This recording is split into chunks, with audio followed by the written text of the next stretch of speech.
सावधान। जय श्री ओम नमः शिवाय। ओम नमः शिवाय। ओम नमः शिवाय। नमो हरिहंताय,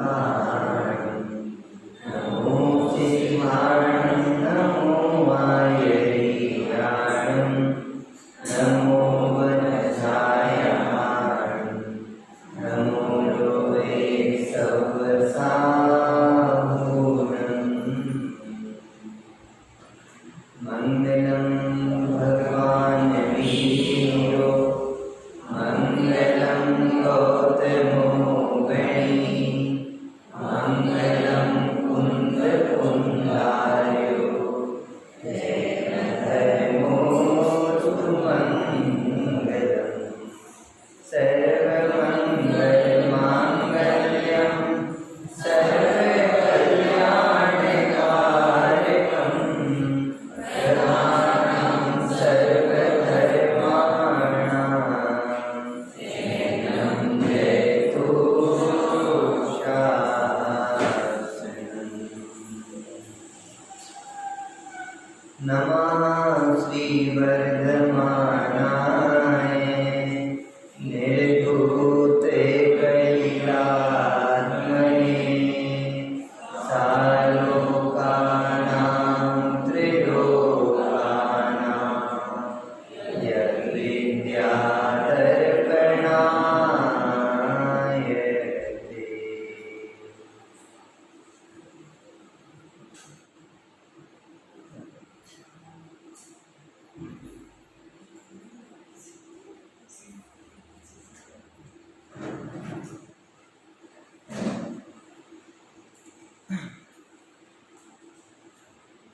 गुड़ी उत्तम मानव धर्म की जय हो।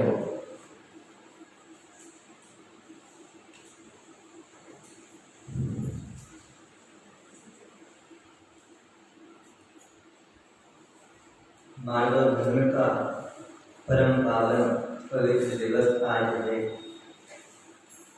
और इस दिवस में हमारे लिए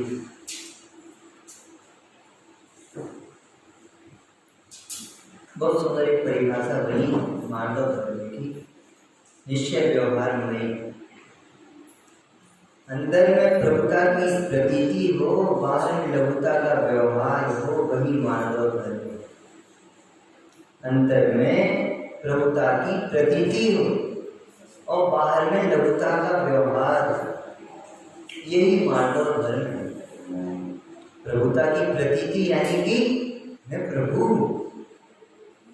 जब तक मैं प्रभु हूँ, मैं अनादि अनंत हूँ, मैं शाश्वत हूँ, मैं परिपूर्ण हूँ, मुझे पूर्ण होना नहीं, मैं पूर्ण हूँ, जब तक ऐसी प्रतीति अंदर में नहीं होती है, तब तक ही जीव को अभिमान आदि विकार खड़े होते।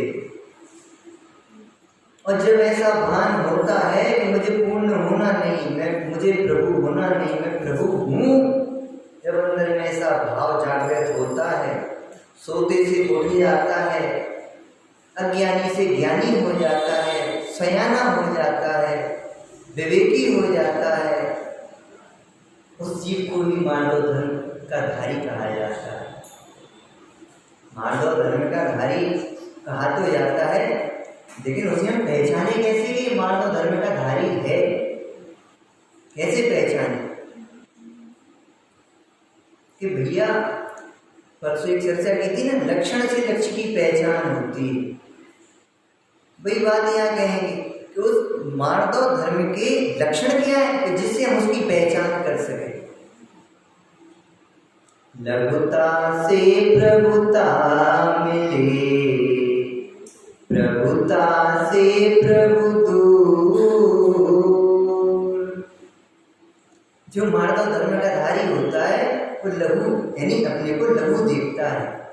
आचार्य मानतुंग स्वामी ने भी भक्तामृत स्तोत्र जी में कहा है, छठवें छंद में क्या कहा है?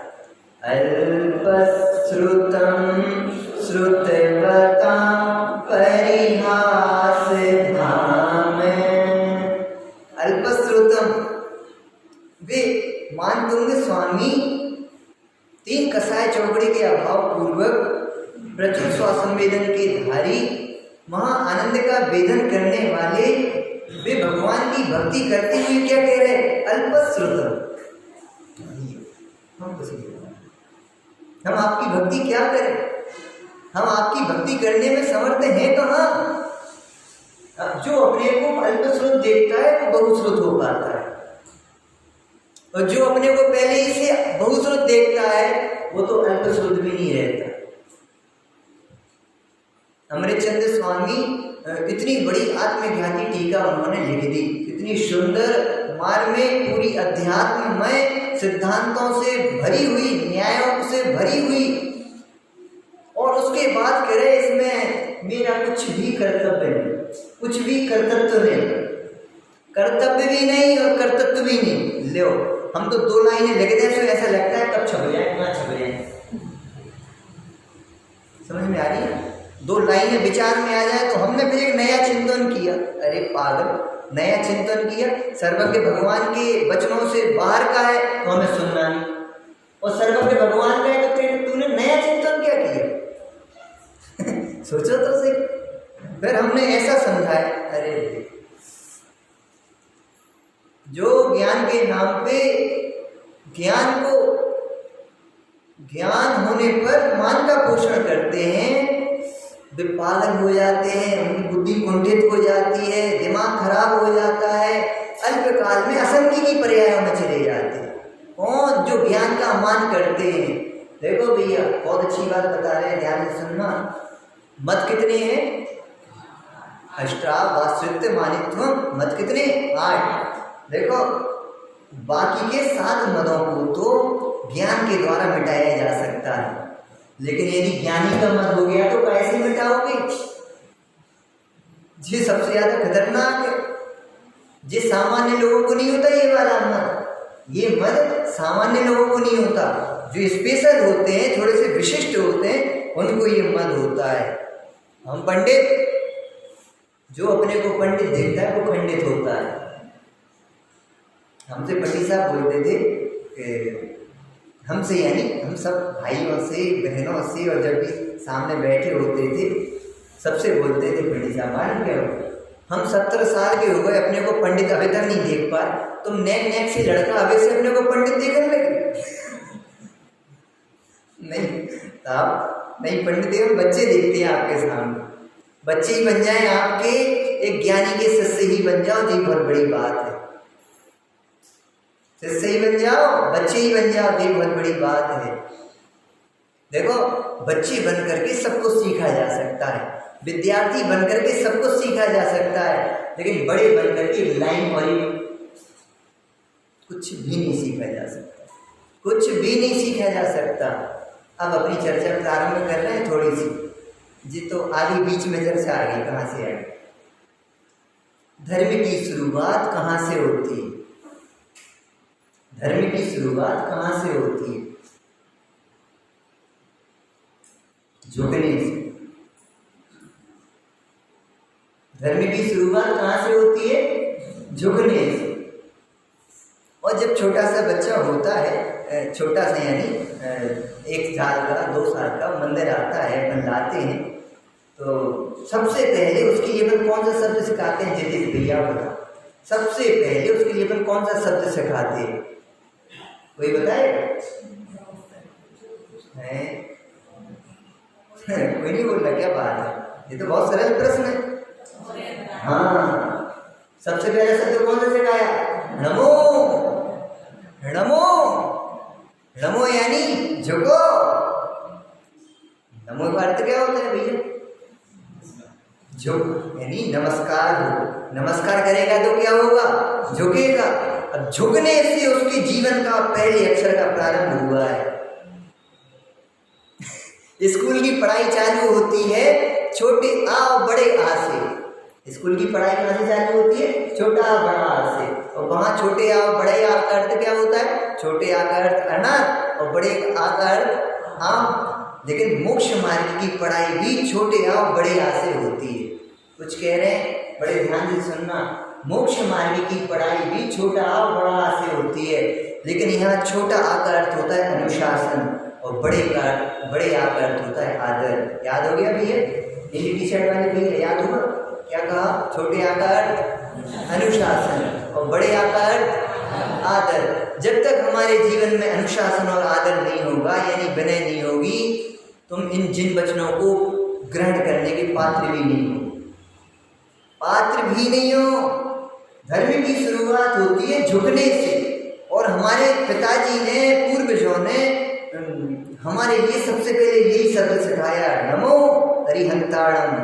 झुको, जो इनके सामने झुकता है, देखो हम विनयवंत भगवंत कहावे। विनयवान को भगवान के कहा गया, क्यों? मालूम, विनयवंत भगवंत कहावे, यानी कि कहना ये चाह रहे हैं, तीन लोक के नाथ वे सर्वज्ञ भगवान हैं, वे सबसे ज्यादा विनयवान हैं। क्यों है? कि वे अपने स्वरूप की ओर ऐसे झुके कि अब बाहर निकलने की व्यवस्था नहीं है। जो भारी बाल्टी होती ना, अपन कुएं में पानी खींचने के लिए डालें तो डूबती, हल्की बाल्टी डूबती नहीं। और भारी बाल्टी क्या होती है? जितनी अपन झुकती जाती उतनी भरती जाती, और झुकेगी और भरेगी, और झुकेगी और भरेगी, और झुकेगी और भरेगी, पूरी झुक जाएगी तो पूरी भर जाएगी। ऐसे ही हम अपने स्वभाव की ओर, इन वीतरागी देवगुरु धर्म की ओर, भगवंतों की ओर जितने झुकते जाएंगे, जितने झुकते जाएंगे उतने गुणों से भरते जाएंगे, उतने गुणों से भरते जाएंगे, और भरते भरते जितने झुकेंगे उतने भरेंगे। बाल्टी की एक व्यवस्था है ना, पहले तो ऐसी जाएगी, खड़ी रहेगी, पानी में जाकर खड़ी रहेगी, और उसके बाद अपन थोड़े से हिलाएंगे तो थोड़ी टेढ़ी होगी, थोड़ी भरेगी, जितनी भरेगी उतनी झुकेगी, और भरेगी और झुकेगी, और भरेगी और झुकेगी, और पूरी उसमें लबालब हो जाएगी। बिल्कुल, ये बाहर के एक एक उदाहरण मोक्ष मार्ग में पात्रता बनाने के लिए और मोक्ष मार्ग में आगे बढ़ने के लिए बिल्कुल सटीक सिद्ध होते हैं। ऐसे ही हम जितने अपने स्वभाव की ओर झुकते जाएंगे, इन भगवंतों की ओर झुकते जाएंगे, हम गुणों से भरते जाएंगे, और एक दिन ऐसे झुक जाएंगे कि अब निकलने की कोई गुंजाइश नहीं। क्यों? लबालब भर गए गुणों से। लेकिन सुनना, अभिमानी किसी की प्रशंसा सुन नहीं पाता, अभिमानी जी किसी की प्रशंसा सुन नहीं पाता। इनकी प्रशंसा कर दे तो अंदर में ईर्ष्या का भाव होता है। भाव दीपिका जी में आचार्य कह रहे, पंडित दीपचंद जी का असली वाले ने बहुत अच्छा शब्द प्रयोग किया, अधीक्षका का भाव। अधीक्षका देख नहीं सकता, वो ईर्ष्या होती है। आत्मानुशासन जी में आचार्य गुणभद्र स्वामी जी ने बहुत अच्छी बात कही, मालूम, हम बड़ों की तो आदर कर सकते हैं, छोटों से प्रेम कर सकते हैं, लेकिन समान वाले से ईर्ष्या ना हो, ऐसा लिखा है आचार्य देव ने। ईर्ष्या ना हो ये बहुत ही दुर्लभ है, बहुत ही कठिन है। ऐसे शब्द लिखे, आप सब हमसे बड़े हो, है ना, तो हम आपकी विनय करेंगे, लेकिन हमें बराबर कोई एक आदमी यहाँ बैठा हो तो और छोटा हो, बेटा ऐसे नहीं, ऐसे करो, तो उसके प्रति वात्सल्य भाव आएगा, प्रेम भाव आएगा, स्नेह का भाव आएगा, तो उसके प्रति भी ईर्ष्या नहीं आएगी, बड़ों के प्रति भी ईर्ष्या नहीं आएगी। लेकिन समान बुद्धि वालों में एक क्लास में 20 बच्चे बैठे, 50 बच्चे बैठे, अब कोई एक बच्चा आगे निकल जाए तो उसको देख करके प्रसन्नता थोड़ी होती है, कोई जी आगे निकला कैसे, ईर्ष्या होती है। लेकिन नहीं, अभिमानियों को ईर्ष्या होती है। देखो एक अच्छी बात बोल रहे हैं, सब जितनी बातें बोल रहे हैं, जितनी वचन निकल रहे हैं, सब पंडित साहब के हैं, बिल्कुल उनका चिंतन है।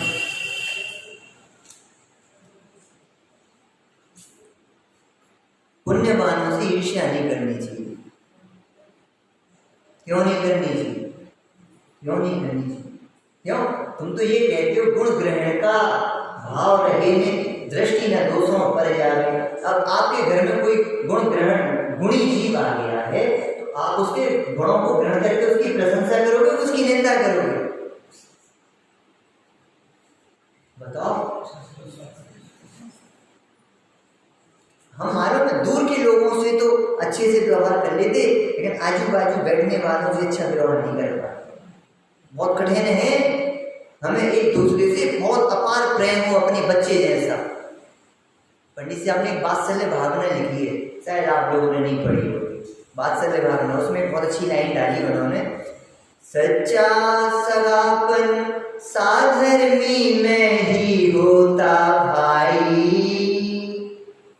भैया रितेश भैया, हम इनकी शक्ल भूल गए, कल साथ में आए हम भूले गए कि रितेश भैया चेंज हो गए थोड़े से, हम पहचान नहीं पाए एक समय के लिए भी रितेश भैया है। बड़ी अच्छी लाइन डाली पंडित जी ने, पाठ पढ़ो भैया, बड़े अच्छे अच्छे पाठ आपके यहाँ। तो हमें बैराग पाठ संग्रह नहीं दिखाई दी, सहज पाठ संग्रह दिखाई नहीं दी, स्वानुभव पत्रावली दिखाई नहीं दी, जिनवर स्तवन दिखाई नहीं दी। 1200 भक्ति लिखी है पंडित जी ने, 200 पाठ लिखे हैं, 60-62 पूजने लिखी है। काय के लिए लिखी? पढ़ो, हर दिन एक भक्ति करो, एक पाठ करो, और अपने जीवन को एक नई परंपरा चालू कर दी पाठ की। हमने तो सुना ही है, हम तो नए जमाने के बच्चे कि पहले के जमाने में माताएं चक्की चलाती थी और पाठ पढ़ लेती थी, 4 पूरी 6 डाला पढ़ लेती, आलोचना पाठ पढ़ लेती थी, प्रेम भाव सब जीवों से मेरी भावना पढ़ ले। इनको मालूम होगा बाबूजी को, आपको मालूम होगा पहले के जमाने में वो बीच में परंपरा खत्म हो गई थी। चक्की खत्म तो पाठ भी खत्म, पानी खींचना खत्म, उस संबंधी सारी विशुद्धि भी खत्म। अब से खटका दबाओ बस पानी पाओ, वो सारी चीजें। लेकिन पंडित जी ने इतने सारे पाठ लिख दिए, 200 पाठ पूरे ज्ञान वैराग्यमयी पाठ, सारे ज्ञान वैराग्य से भरे, विशुद्धि से भरे हैं। 4 लाइनें पढ़ लो तो आपकी पूरी कसाएं अपने आप गलने लगेंगी। जैसे इंद्र बुद्धि गौतम का मान उस मान स्तंभ को देख करके गल गया है, ऐसे इन लाइनों को पढ़ पढ़ करके क्या कहें, आपके परिणामों में बदलाव ना आए, विशुद्धि ना बढ़े, वैराग्य का भाव जागृत ना हो, ऐसा हो ही नहीं सकता। हमें तो ये आश्चर्य लगता है कि 50-50 साल के हो गए, 60-60 साल के हो गए, पूरे बाल सफेद हो गए, तो भी घर से निकलने का भाव नहीं हो रहा है, निवृत्ति का भाव नहीं हो रहा। हमें तो ये लग रहा है कि जो ज्ञान कर रहे हैं वो सार्थकता को प्राप्त नहीं हो पा रहा। ज्ञान हो, निवृत्ति का, वैराग्य का भाव ना हो, ऐसा असंभव है। ज्ञान वैराग्य सहज होता है। अकेला ज्ञान हो तो शुष्क कहा, और अकेला वैराग्य हो तो रुंधी हुई कसाई कही है। तो समझ लो, यदि हमें अभी भी इतनी उम्र होने के बावजूद भी यदि हमारे लिए वैराग्य का भाव जागृत नहीं हो रहा, निवृत्ति का भाव जागृत नहीं हो रहा है, देखो बहुत अच्छी बात बोल रहे, घर में जन्मना तो मजबूरी है, लेकिन घर में मरना कलंक है। कुछ कहा, क्या कहा? घर में जन्मना तो मजबूरी है, क्या करें, व्यवस्था है। अरे अपने महापुरुषों ने भी जंगल में जन्म लिया, वन में, उदय की व्यवस्था थी, लेकिन घर में मरना कलंक है। इससे आपके जीवन की शोभा नहीं है, इसमें आपके स्वाध्याय की सार्थकता नहीं है। यदि घर में अभी भी रहने की भावना बनी, वहाँ कहाँ सुविधाएं नहीं है, सुविधाओं के लिए जीवन देख रहे हो। अब ये सुविधाएं कितनी दुविधा का कारण है मालूम है? यानी मोहियों के पास रहेंगे तो मोह का ही पोषण होगा, अभिमानियों के पास रहेंगे तो अपने अभिमानी को पुष्ट करेंगे। अभिमानी की स्थिति ऐसी है अंधे जैसी। कंस को कृष्ण की शक्ति नहीं दिखी, पूरी लंका तबाह हो रही थी, रावण को दिखाई नहीं दी। क्यों? आंखें तो थी लेकिन अभिमानी को दिखाई नहीं देता। क्या करें, दिखाई नहीं देता, ऐसी व्यवस्था है प्रकृति में, ऐसी व्यवस्था है। आंखें तो होती हैं लेकिन दिखाई नहीं देता। पुण्य को जैसे आप यहाँ आते जाओगे, सुन तो लोगे, लेकिन अंदर में पवित्रता का भाव नहीं होगा, विनय का भाव नहीं होगा, तो एक वचन अंदर में प्रवेश नहीं करेगा। मानियों का मोक्ष मार्ग में प्रवेश वर्जित है, नो एंट्री का बोर्ड लगा हुआ है। कौन कहते थे? नो एंट्री का बोर्ड लगा हुआ है, बाबूजी बोलते थे अपने, युगल जी बाबूजी क्या कहते थे? तीव्र कसाई जीवों का मोक्ष मार्ग में प्रवेश वर्जित है, यानी नो एंट्री का बोर्ड लगा हुआ है उनके लिए। अपात्र हैं।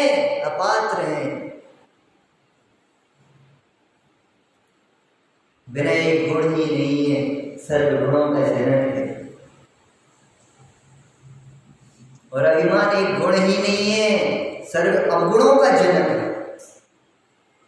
कुछ कहा भैया, याद करते हैं ना, बहुत सारी सूक्तियां आती जाएंगी स्वाध्याय में अपने आप। विनय एक गुण ही नहीं है, मात्र छोटा से गुण। विनय विनय करो, हाथ जोड़ लो, बैठ जाओ, नीचे बैठ जाओ, अच्छे से बोलो, विनय से बोलो, शिष्टाचार के वचन बोलो। विनय एक शब्द नहीं है, एक मात्र गुण नहीं है, सर्व गुणों का जनक है। जिसके पास विनय है वो कहीं भी रह सकता और आनंद से रहेगा। और एक गुण नहीं आएंगे जो विनयवान है, उसके पास सारे गुण ऑटोमेटिक आते जाएंगे। वो जगत में प्रशंसनीय होता जाएगा, पूजनीय होता जाएगा। और सुनो, विनयवान जीव ही भगवान बनने का पात्र होता है। विनय ज्ञान की पात्रता भी है और ज्ञान का फल भी है। और जो जिनके हृदय में विनय नहीं है, अब क्या कहें। कितनी सारी उपमाएं जिनवाणी में दी गई हैं। आप तो जिनवाणी पढ़ो, हम बहुत छोटे हैं, अभी ज़्यादा बोल नहीं पा रहे हैं, क्या करें। क्या कहा जाता है ना, छोटे मुंह बड़ी बात शोभा नहीं देती। आप तो उन आचार्य भगवंतों के वचनों को पढ़ो, तब लगेगा जो कह रहे हैं।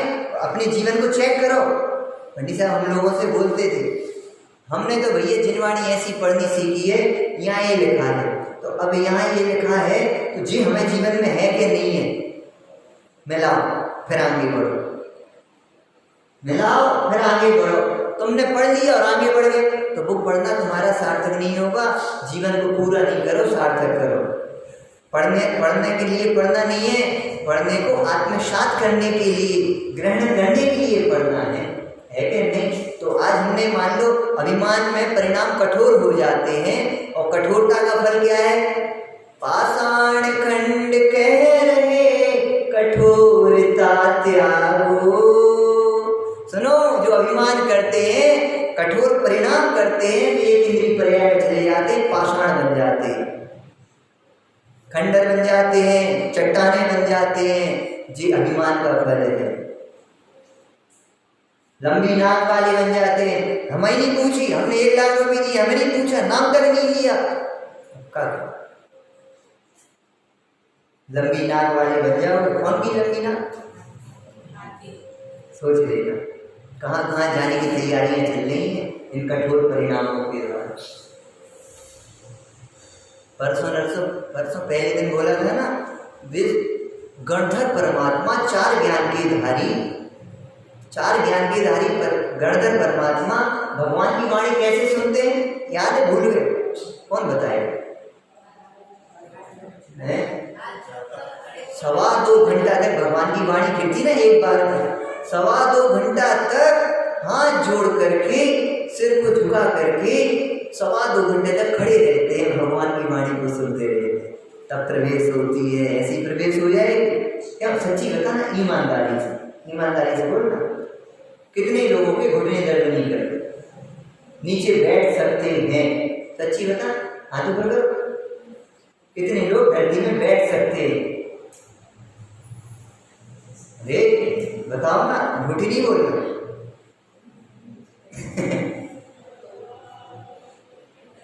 बैठ सकते हैं ना, नीचे बैठ सकते, नहीं बैठ सकते, एक भी धरती में बैठ ही नहीं सकता। अब नहीं बैठ सकते, इसका भी फल देखो, इसका भी फल दिखा रहे हैं। ये मशीन है, ये पंखा है, आप 2 साल इसको चालू नहीं करो, पंखा है, मशीन है, आप इसको 2 साल चालू नहीं करो, क्या हो जाएगा, फिर 2 साल बाद भैया उस बटन को चालू करो, पंखे वाली, चालू होगा, नहीं होगा। क्यों नहीं हो रहा है, क्यों हो गया जान, क्योंकि कुछ बोला आप लोगों ने कुछ बोला है, क्योंकि चलाया नहीं। ऐसे ही हम भी यदि इनको चलाएंगे नहीं, बुद्धिपूर्वक नीचे नहीं बैठेंगे, तो कल चलेंगे भी नहीं। सच्ची कह रहे हैं, थोड़ा बैठते बनता है, थोड़ा बैठो। हमारे में पंडित जी ने कुर्सियों की व्यवस्था नहीं की, बुद्धिपूर्वक। मालूम है आज समय खराब है, लोगों को बैठने, स्टूल की व्यवस्था करें, क्यों, स्टूल में तुम टिकोगे नहीं तो सोगे नहीं। स्टूल में बैठोगे तो 24 हर क्षण सावधान रहो कि लुढ़क न जाए। समझ में आ रही है? अब क्या करें, परेशानी है, उसको कौन मिटाए, लेकिन उसके लिए पूरे सावधान रहो, उसके लिए पूरी। भाई साहब आप कहो मंदिर में नींद आती है, दर्शनावरण कर्म का उदय, तुमने तो पूरा पूरा पूरा का पूरा दोष किसको मर दिया? दर्शनावरण कर्म का उदय चलता है तो निद्रा नाम क्या वो दोष है, आती है निद्रा। हम क्या करें, हम क्या करें? तुम खड़े होकर के नहीं सुन सकते हो। एक लाल बाम आती है, लाल बाम तेज वाली, भन्नाटे वाली, देखिए नहीं देखी, आपकी यहाँ आती नहीं आती महिमा। लाल बाम आती है, मैं सागर में बनती है, बोधी बाम कहलाती है, और वो थोड़ी सी लगा दो इतनी सी, तो भाई साहब आंखों से आंसू की धारा लग जाती है। हम तो कभी साल में 2, 4, 5 दिन पंडित जी के प्रवचन में कभी रात में नींद आ जाए ना, हम अपने पास लाल बाम लड़के बैठते थे, एक वचन निकल ना जाए,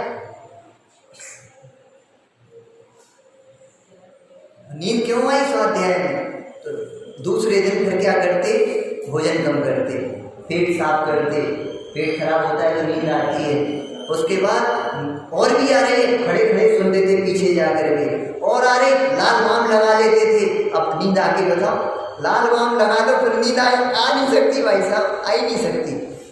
गीला कपड़ा रूमाल को गीला करके बैठो, बार बार लगाओ, घुटना टेक होकर के सुनो, और खराब भाषा का मुर्गा बन के सुनो, लेकिन नींद नहीं आनी चाहिए। उसके उपाय तुम करते ही नहीं, और पूरा का पूरा दोष मर देते हो। दर्शनावरणी कर्म का होता है, हमें कोई गलती नहीं। बारिक चतुर नहीं हो, चालाक हो, चतुर नहीं चालाक नहीं, चतुर बनो। तुम तो चालाक हो रहे हो, तुम तो कर्म के दोष मर रहे हो। पंडित टोडरमल जी क्या कह रहे हैं, तत्व निर्णय करने में स्वयं का तो दोष देखता नहीं है, और कर्माधिक को दोष देखता है, मोहाधिक कर्म का उदय है।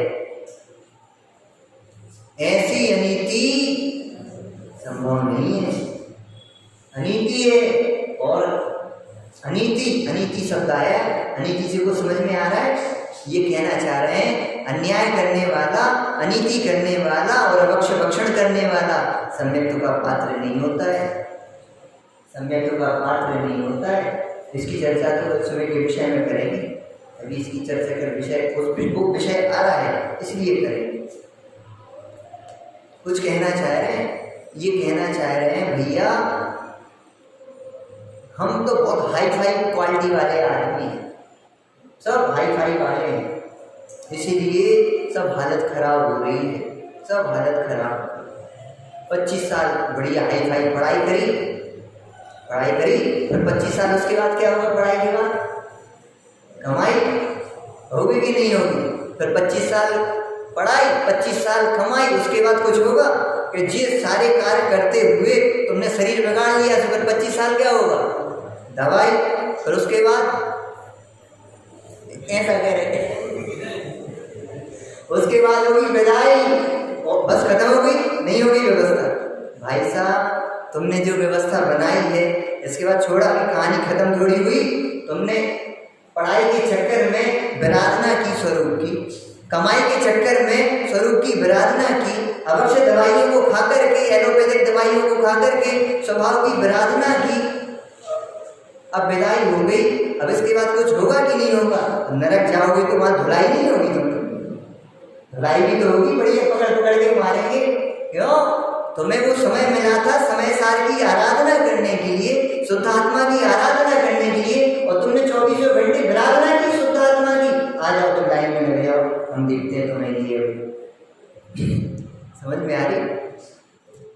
हाई फाई का जमाना नहीं भैया। मान में व्यक्ति क्या करता है, दिखाने का प्रयास करता है, होता है सहज व्यवस्था है मान में दिखाने की, प्रदर्शन की। ये प्रदर्शन का मार्ग नहीं, सम्यक दर्शन का, आत्मदर्शन का मार्ग है। दिखावट में, सजावट में, बनावट में जीवन में कितनी गिरावट आ जाती है, हमें पता ही नहीं लगता। कुछ कह गए, दिखावट में, सजावट में, जी भगवान के सामने भी सच के आता है। क्या दिखा रहे हैं उनके लिए, क्या दिखाने आए, देखने आए हो कि दिखाने आए? भैया ये दिखाने का मार्ग नहीं, देखने का मार्ग है, अंदर में देखने का मार्ग है, देखा देखी का मार्ग नहीं है। थोड़ी सी वस्तु व्यवस्था को समझना होगा हमें। लघु होना होगा, बहुत छोटा समझना होगा अपने को, बड़ा देखने की तो गुंजाइश ही नहीं रही। कहाँ देखे, काय से बड़े हो गए हम। आत्मानुशासन जी में शायद कौन से नंबर का छंद है, हम ध्यान नहीं आ रहा, लेकिन उसमें बहुत अच्छा छंद आया है। दूसरे अध्याय तो वहाँ है कि छंद ही मालूम, जिनकी भुजाओं में शौर्य है, करोड़ों योद्धाओं का बल है, जिनके ज्ञान का पार नहीं है बुद्धि का, जिनके वाणी से जब भी वचन निकलेंगे तो सत्य के ही वचन निकलेंगे, और जो उनके सामने याचक आते हैं उनके मन माने उनकी याचना को देते हैं। उन्होंने कहा हमें एक राज्य चाहिए तो उनके लिए राज्य दे देंगे। ऐसे ऐसे याचक जीव उनके पास आए, उनकी इच्छा की पूर्ति की। इतने बड़े बड़े लोग, इतने बड़े बड़े लोगों के हृदय में तो रंच मात्र मान नहीं था। तुम्हारे हृदय में जो कहाँ से मान आ गया है क्या तुम्हारे पास? कि हमारे पास बहुत सुंदर रूप है, कामदेव से ज्यादा सुंदर है। सोचो तो कौन से ज्यादा सुंदर, और ये रूप भी मिला है, पुण्य का फल है भैया। परसों लाइन बोली थी, उच्चैर गोत्रम प्रणते भोगी दाना दुपासनाथ पूजा भक्ते सुंदर रूपम स्तपनाथ कीर्ति स्तपो निधिशु। अरे वो भगवान की भक्ति का फल है, तुम अभिमान काहे कर रहे हो? और आज भगवान की भक्ति नहीं करोगे, स्वरूप की दृष्टि नहीं करोगे, कल जो रूप मिलेगा ऐसा रूप मिलेगा कि देखने योग्य नहीं रहेगा। कुरूप रूप का अभिमान करोगे, कुरूप हो जाओगे। निर्धन का तिरस्कार करोगे, गरीब का तिरस्कार करोगे तो दरिद्री हो जाओगे। कुछ कह रहे हैं बल का मत करोगे। देखो वो दारा सिंह नाम सुना है, आपके जमाने का आदमी, उसकी मौत सुनी आपने कैसी हुई थी? उसकी मौत कैसी हुई थी? एक समय पे ऐसा कहता था अकड़ करके, मैं चौड़ा और गली सकरी, इतनी ताकत है किसी की ताकत जो मेरे से आकर के लड़े। और सारे पहलवान उसके सामने कैसे थे? ठीक थे, सबको हरा देता था। विश्व का नंबर 1 पहलवान कहलाता था वो दारा सिंह, है ना। मालूम जब उसकी आयु का काल आया ना तो 1 साल ऐसी स्थिति रही, नाक पे मक्खी बैठ गई ना, नाक पे मक्खी बैठ गई। इतनी ताकत नहीं थी हाथ में कि हाथ को ऐसा करके उस मक्खी को उड़ा दे। जी ये ताकत कहाँ चली गई? इतनी ताकत कहाँ चली गई? विश्व विजेता दारा सिंह पहलवान। अब पहलवान दिखाओ, एक मक्खी को तो उड़ा के बता दो। ना सिर हिला पा रहा है, न मक्खी को उड़ा पा रहा है हाथों से, न करवट बदल पा रहा है। ऐसी दुर्दशा हुई, अब क्या बता।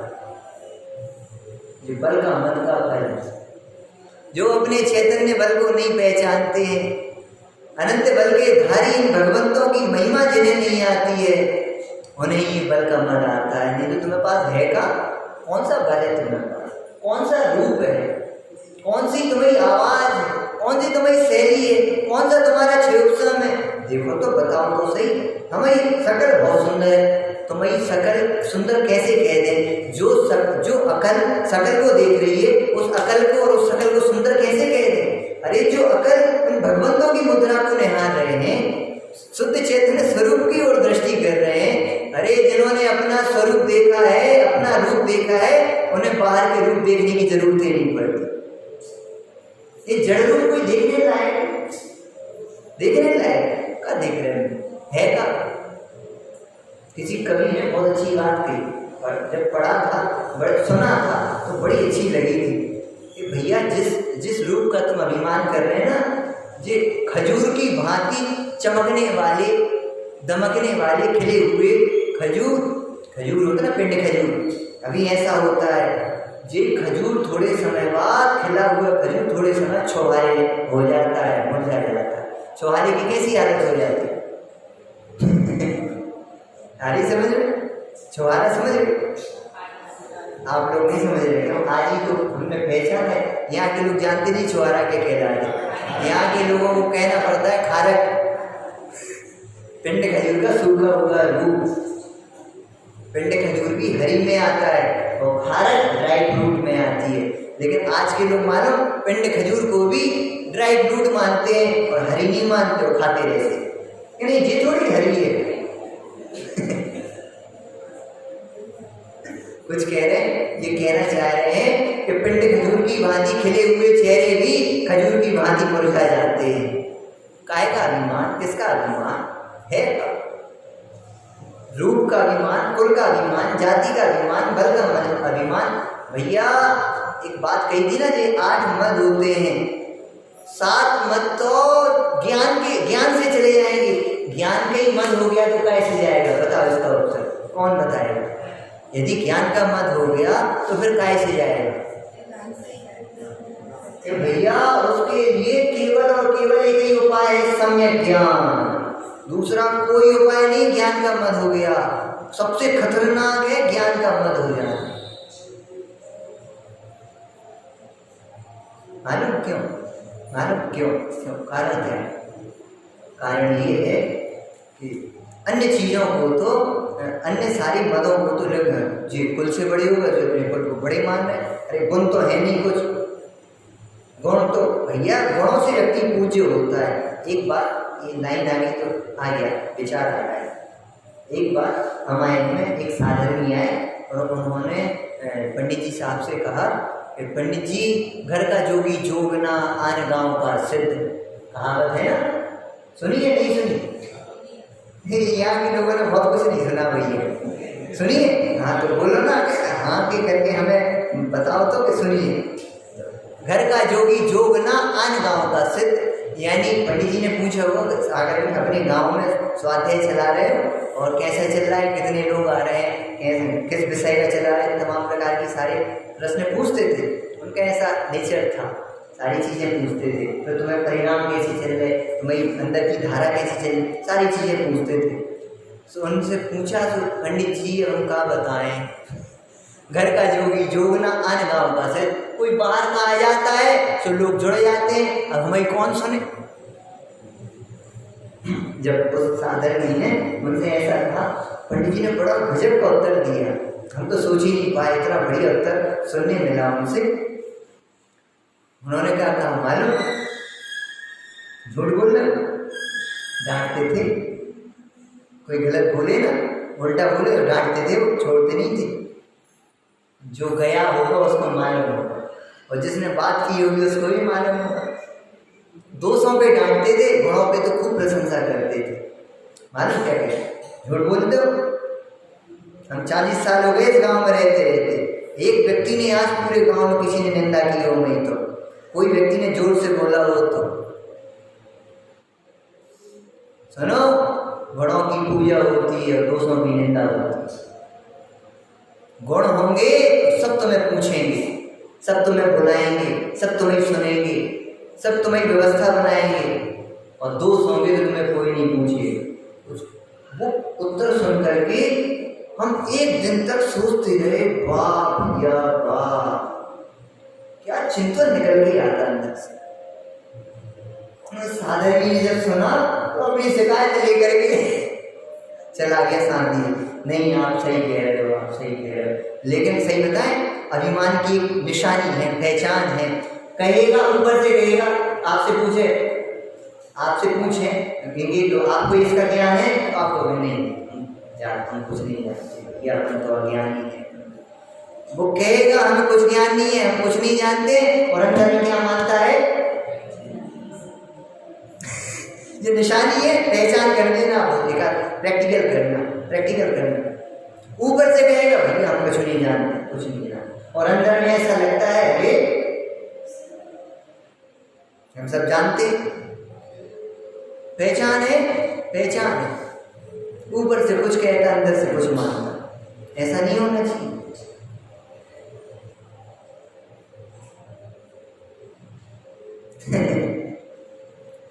देखो उदाहरण देते हैं एक समझाने के लिए। ऐसे रे हमें विनय, हम कह तो रहे विनय लाओ, लेकिन आएगी कैसे विनय? प्रश्न आपके लिए दे रहे हैं कि किस विद्यार्थी के लिए गुरुजी की महिमा आएगी? बताओ, किस विद्यार्थी के लिए गुरुजी की महिमा आएगी? प्रश्न है, उत्तर देना है आपको। अभी उदाहरण है तो बाहरी से आपको उदाहरण उसका उत्तर देना है। किस विद्यार्थी के लिए गुरुजी की महिमा आएगी? बताओ। ये तो एक सामान्य प्रश्न है। जिसको गुरु से ज्ञान चाहिए, ये आप पकड़ के रखें ना, अभी बाद में बताना ये बात हमारे लिए, ठीक। विनय कब आती है? तो जिसे सीखने के अंदर में जिज्ञासा होगी उसे विनय आएगी कि हमें ये चीज़ सीखनी है, तब उनके प्रति विनय का भाव आएगा। सुनना, एक बात होगी। अब हमारा प्रश्न फिर से आ गया सामने। क्या था हमारा प्रश्न भैया?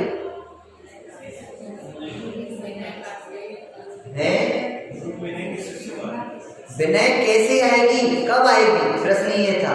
आप बता रहे हो उत्तर? नहीं तो हम ही बताएं। एक शिष्य के लिए, स्टूडेंट के लिए, विद्यार्थी के लिए गुरु जी की महिमा कब आएगी? है ज्ञान सुनाई कम दिया। ज्ञान ज्यादा देगा तो महिमा आएगी, विनय आएगी। सही है। और किसी को कुछ आ रहा है?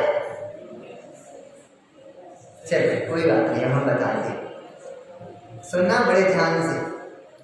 जो विद्यार्थी मेरिट में आया हो, पूरे सनावद में 1 नंबर पे आया हो, सब स्कूलों में 1 नंबर पे आया हो, 99% जिसको बने हो जिसके, उसको गुरु की महिमा आएगी। जब उसका इंटरव्यू लिया जाएगा उस बच्चे का, जब उसका इंटरव्यू लिया जाएगा तो क्या कहेगा मालूम? भैया जी तो हमें इन सर की बदौलत हम इतने नंबर ला पाए, नहीं तो हमें तो एक प्रश्न समझ में नहीं आ रहा था, ये तो सब इनकी कृपा है। तब उनके विनय के परिणाम निकलेंगे। दूसरा प्रश्न दे रहा है आपको समझने के लिए। किस रोगी को वैद्य की महिमा आएगी?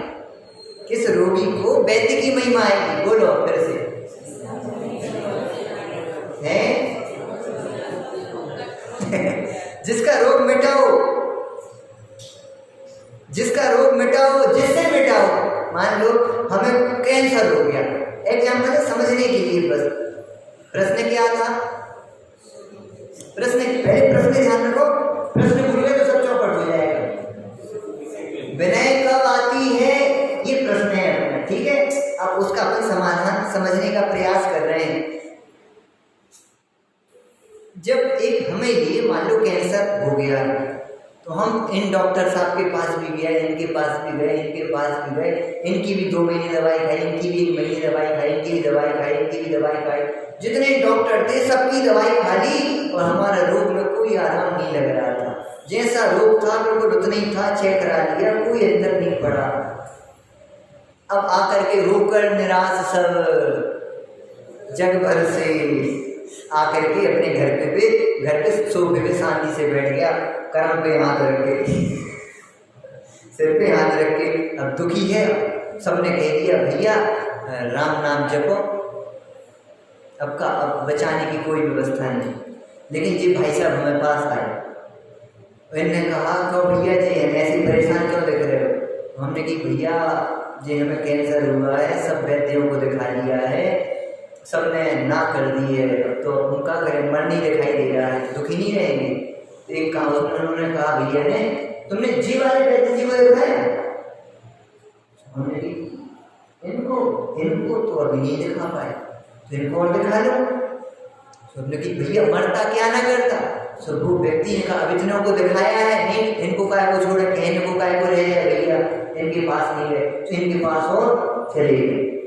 और जैसे ही वैद्य जी के पास गए तो वैद्य जी ने नाड़ी पकड़ी और नाड़ी को मैंने रोग पकड़ लिया, जे रोग है और जटिल तो हो चुका है, कठिन तो हो चुका है। लेकिन उन्होंने कहा यदि तुम हमें अनुसार 1 महीने चलोगे और औषधि का सेवन करोगे और कुपथ्य का त्याग करोगे तो हम तुम्हारा ये रोग 1 महीने में मिटा देंगे। क्या भैया 1 महीने में तुम्हारा ये रोग मिटा देंगे कि जो गुरुदेव आ गया, आप जैसी कहो वैसे जीवन जिएंगे, लेकिन आप हमें ये रोग को मिटा दो। हम बहुत पीड़ित हैं, बहुत वेदना हो रही है और हम मरना नहीं चाहते हैं। अब उसने जैसा 1 महीने तक वैद्य कहता गया वैसा औषधि का सेवन करता गया। उन्होंने जिस चीज को छोड़ने के लिए कहा तो पत्ते को सबका त्याग कर दिया। और 1 महीना जब हो गया ना तो वैद्य जी के पास गया, वैद्य जी हाथ देखो ना। तो वैद्य जी ने हाथ देखा कि जाओ मशीन में चेक करा के आ जाओ। तुम्हारा रोग पूरा जा चुका है। पहले तो गुरु जी की आज्ञा, वो बात सुनी तो आधा तो प्रसन्न हो गया, और जैसे ही मशीन में चेक कराने गया, MRI कराई और देखा तो उसमें तो जो रोग आया था पहले वाली MRI में, इसमें तो उसका नामो निशान नहीं, पूरा रोग जा चुका था 1 महीने में, वो कैंसर खत्म। अब मालूम, अब वो अपने गांव में आ रहा है, वो चेक करके बड़ी प्रसन्नता से, और उसी रोड पे थोड़ी दूरी से वो वैद्य जी दिखाई दे गए। क्यों? वैद्य जी दिखाई देंगे तो कुछ होगा, क्या होगा? उतनी दूर है, तो उतनी दूर 500-200 कदम दूर है, लेकिन समझ में आएगा कि वैद्य जी आ रहे हैं, उनकी लंबाई है और उन्हीं का ये वाला कुर्ता है। अब बताओ उतनी दूर से देखने पर क्या हो जाएगा? इतनी दूर से देखने पर वैद्य जी को देख करके प्रसन्नता आ जाएगी, तरह वैद्य जी। और जैसे ही पास आ गए, प्रसन्नता और बढ़ गई, और सामने आ गए, थोड़े से हाथ जोड़ गए और सामने खड़े हो गए। वैद्य जी, ये जीवन आप ही का है, आपको हमें जीवन भर में 24 घंटे जब भी जरूरत हो, हम अपना जीवन आपके लिए समर्पित करने तैयार है। आपने हमें बचाया, बहुत बहुत धन्यवाद। खूब उनकी महिमा आई। क्यों? जी महिमा और विनय कब आई? और कौन सी किताब में पढ़ के सीखी विनय? कौन से टीचर ने सिखाई? मम्मी ने सिखाई कि पापा ने सिखाई कि दादाजी ने सिखाई कि शास्त्रों से सीखी कि स्वाध्याय में सीखी? क्यों? कौन ने सिखाई ये विनय? ये शब्द कौन ने सिखा दिए? जीवन आप ही का है। पैरों पे गिर पड़ा, जो गया, हाथ जुड़ गए, उनको देख करके प्रसन्नता आ गई। कौन ने सिखाई? अरे जिनसे कुछ प्राप्त होता है तो उनकी महिमा और उनकी विनय आए बिना रहती नहीं। इन भगवंतों को देख करके पूरा मोक्ष मार्ग देखा जा सकता है। असंख्यात जीव हैं जिन्होंने भगवान की मुद्रा मात्र को निहारा और स्वानुभव भी प्राप्त कर लिया, जिन दर्शन आत्मदर्शन के लिए हैं, प्रदर्शन के लिए नहीं। इसलिए इन भगवंतों को देख करके आत्मदर्शन की कला सीखना पूरा मोक्ष मार्ग दिखा रही है।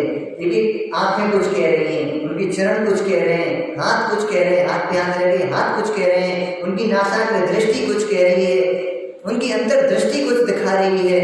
सब कुछ बोल रहे हैं उनके अंग। हम शिक्षा लेना आता हो तो ले जाए। आदिनारायण भगवान की पूजन की जयमाला में बहुत सुंदर लाइन डाली पंडित जी ने, मालूम क्या डाली? भव्य निहारे अहो आपको, आप निहारे अपनी ओर, धन्य आपकी वीतरागता, प्रभुता का प्रभु और न छोड़। अब देखना जो लाइन हमें बोलनी थी, आप नहीं देते कुछ भी पर भक्त आपसे ले लेते। पढ़िए, नहीं पढ़िए पूजन? कुछ लोगों के तो से ऐसे हो गए। आप नहीं देते कुछ भी पर भक्त आपसे ले लेते। भगवान कुछ देते? भगवान तो कुछ नहीं देते, लेकिन भक्त भक्ति में सब कुछ ले लेता है। शिक्षा दी नहीं जाती, शिक्षा ली जाती है। यदि तुम्हें शिक्षा लेना आता हो तो इन भगवंतों की नासाक मुद्रा को देख करके पूरा मोक्ष मार्ग सीखा जा सकता है, मोक्ष मार्ग पे आगे बढ़ा जा सकता है। मालूम, एक याद आ रही बात तो कह दे रहे। स्वयं लवण समुद्र में एक मछली होती है, उसका आकार ऐसा होता है, कैसा होता है? बहुत बड़ी होती है। सुनो, अब आपको नहीं मालूम, हम बताएं। स्वयं लवण समुद्र माना सबसे बड़ा समुद्र, वो सबसे अंतिम समुद्र। उस समुद्र में एक मछली होती है। कैसी मछली होती है? उस मछली का आकार होता है जैसे भगवान की मुद्रा होती ना, ऐसी आकार होता है। उसका मुंह भी यही होता है, उस मछली का आकार। और उस मछली के उस आकार को देख करके जीव उसको देखता है। उनको देख करके जैसे हमने इनको देखा तो ऐसा लगा पहले कभी देखा तो है, पहले कभी देखा तो कहाँ देखा है, कहाँ देखा है, कहाँ देखा है, कहाँ देखा? तो खंडी याद अरे सनावत में देखा था दादी को। अच्छा, पंचकन्या में दिखी ना हमें, अच्छा सलामत में मिली थी और जो सबसे आगे बैठती थी और सब प्रश्नों के उत्तर देती। अच्छा जी कोई दादी है तो घंटा आधा घंटे बाद याद आ जाता है ना। ऐसे ही वहां पर और दूसरे जीव संगी पंचेंद्रिय उस मुद्रा उस मछली को देखते नहीं, इस मुद्रा को देखते हैं। अब उसको देख करके अरे इस रूप को तो हमने कहीं देखा है, कहाँ देखा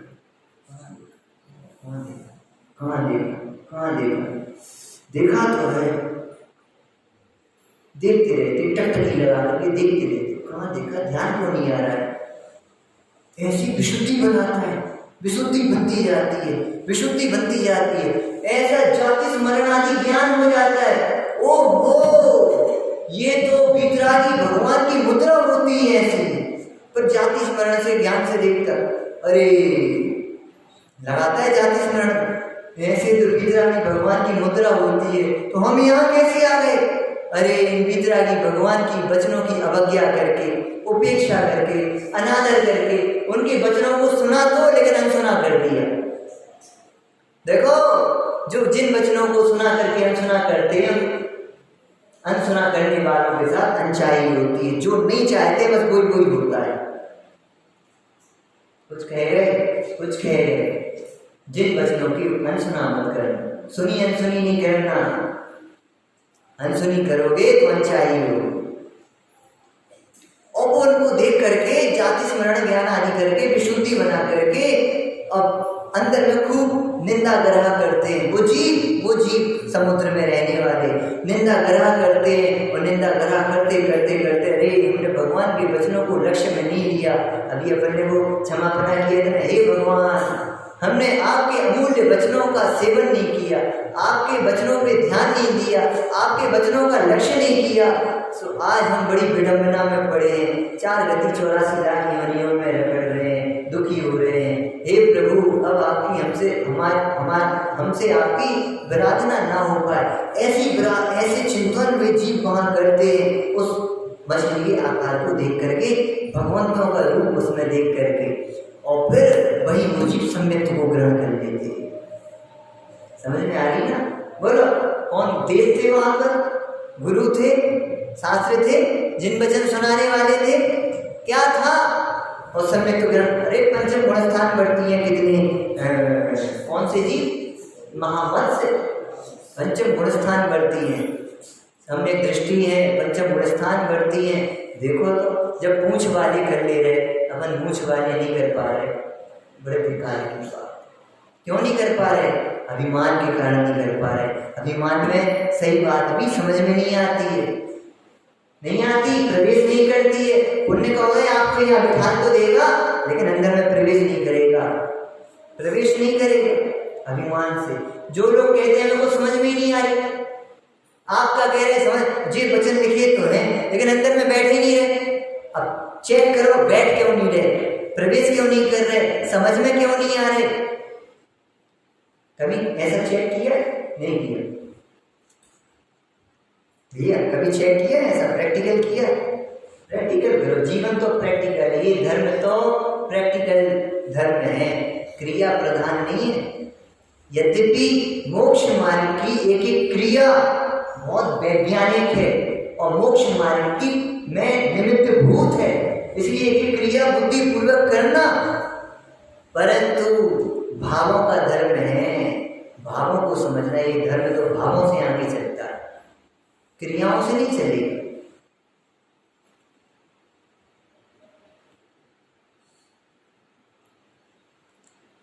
कुछ कह रहे थे, क्या कह रहे थे? देखो जो आता जाता निकलता जाता, सच्ची कह रहे हैं, जो आता जाता निकलता जाता, पीछे की बात ध्यान ही नहीं रहती। क्या कह रहे थे? हाँ कुछ कह रहे ये तो बीच में आ गई ये बात, इसी कारण तुम भूल गए अपनी मूल बात।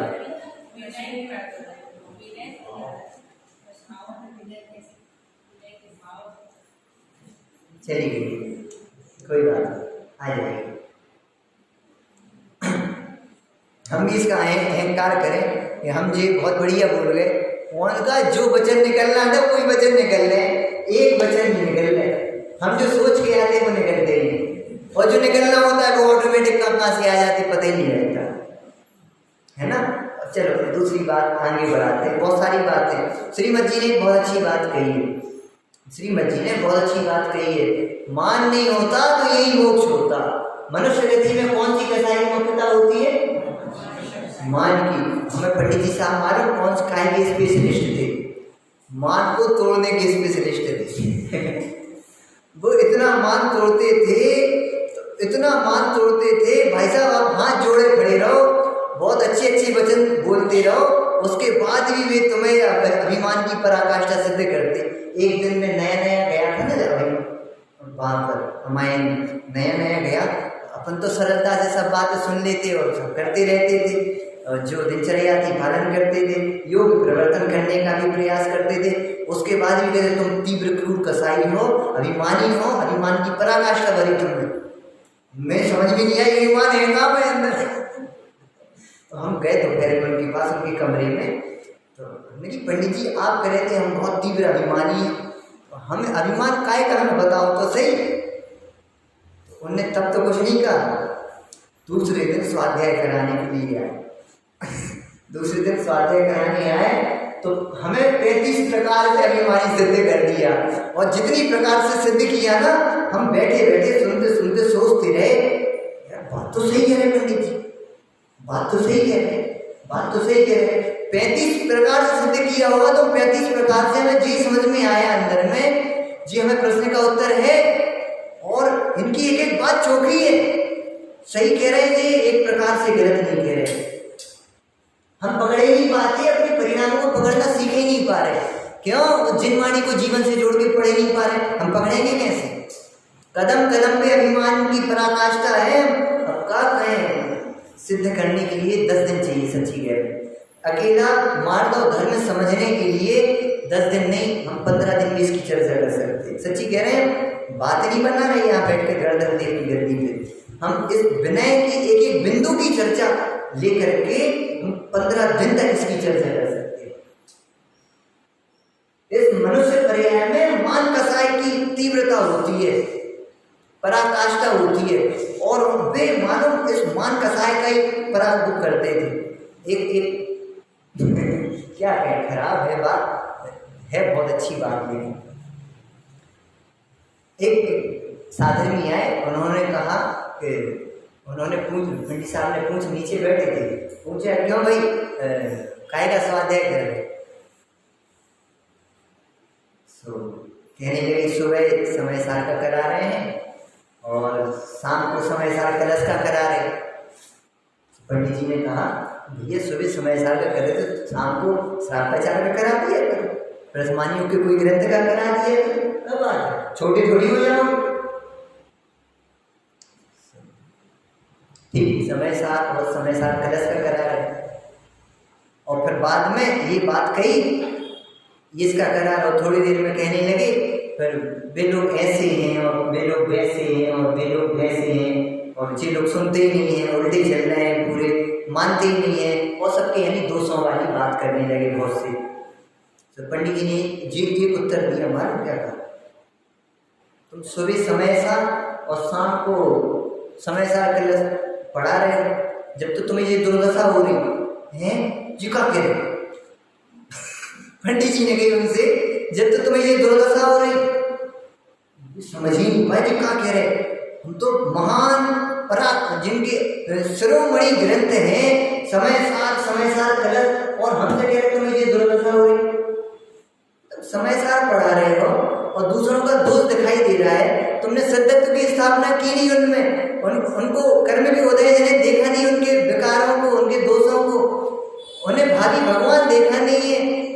नाना जीवों की नाना लब्धियां होती हैं, जीव नाना, कर्म नाना, लब्धि नाना, जो देखा नहीं। और तुम कह रहे हैं समय सार का स्वाध्याय करा रहे हैं, समय सार कलश का स्वाध्याय करा रहे हैं, जी तुम स्वाध्याय करा रहे हैं, दोष दिखाई दे रहा, स्वाध्याय करा रहे हैं, निर्दोष स्वरूप नहीं दिखाई दे रहा तुम्हें। सुनो, जब ज्ञान होगा तो माननीय होगा, किसी का दोष दिखाई नहीं देगा, कोई छोटा नहीं दिखाई देगा, कोई बड़ा नहीं दिखाई देगा। छोटा देख रहे हो तो अभी अभिमानी, बड़ा देख रहे हो तो अभी अभिमानी। देखो पेड़ जितना ऊंचा होता है ना, उसकी जड़ उतनी गहरी होती है नहीं होती।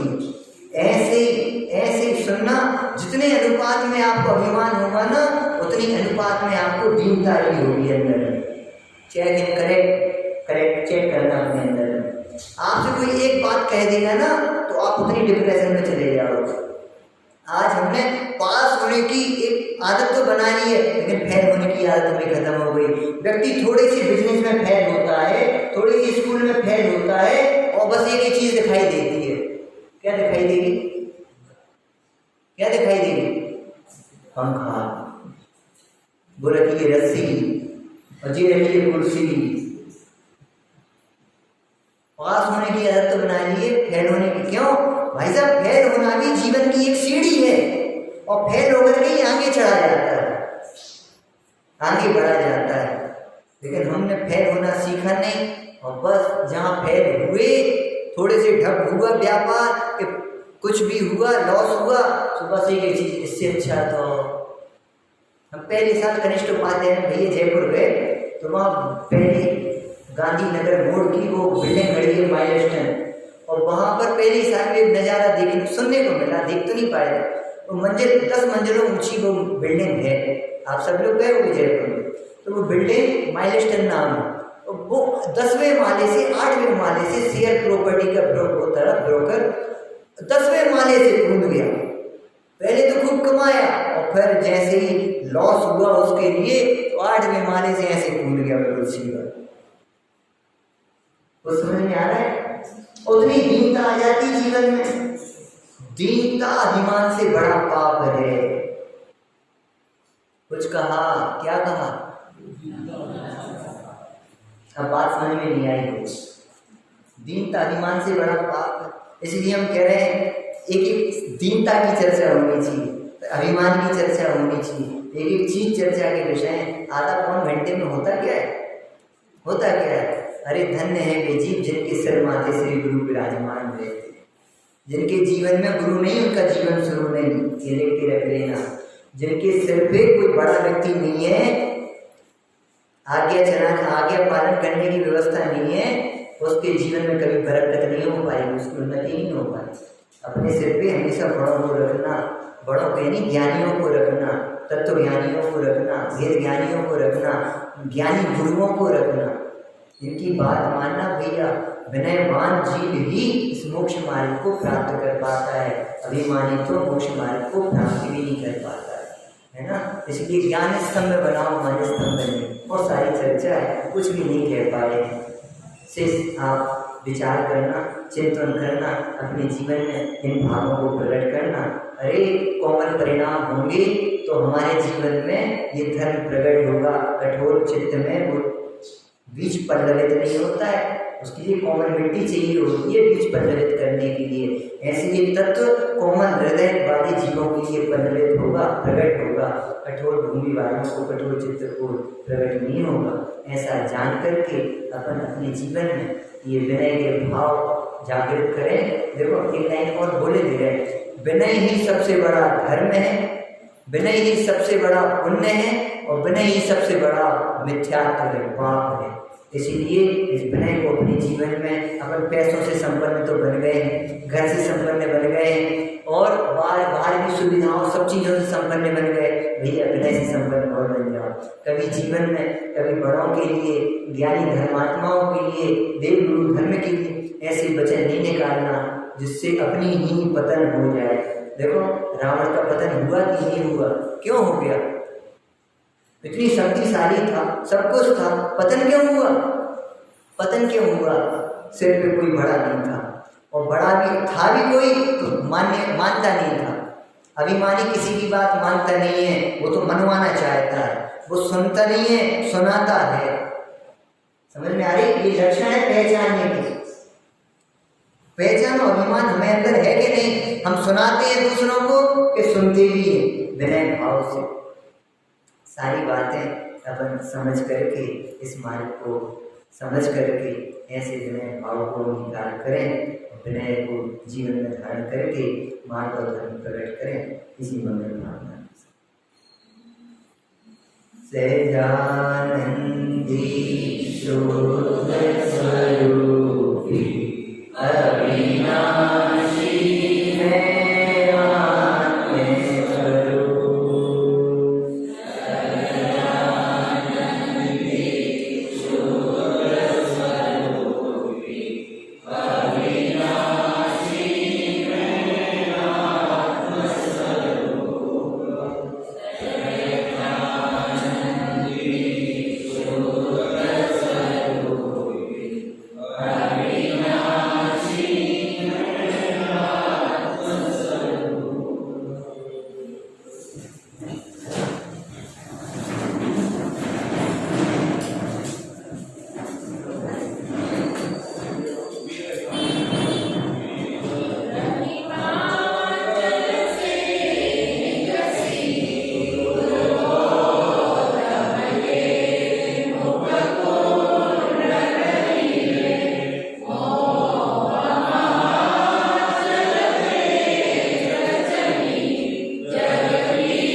जय।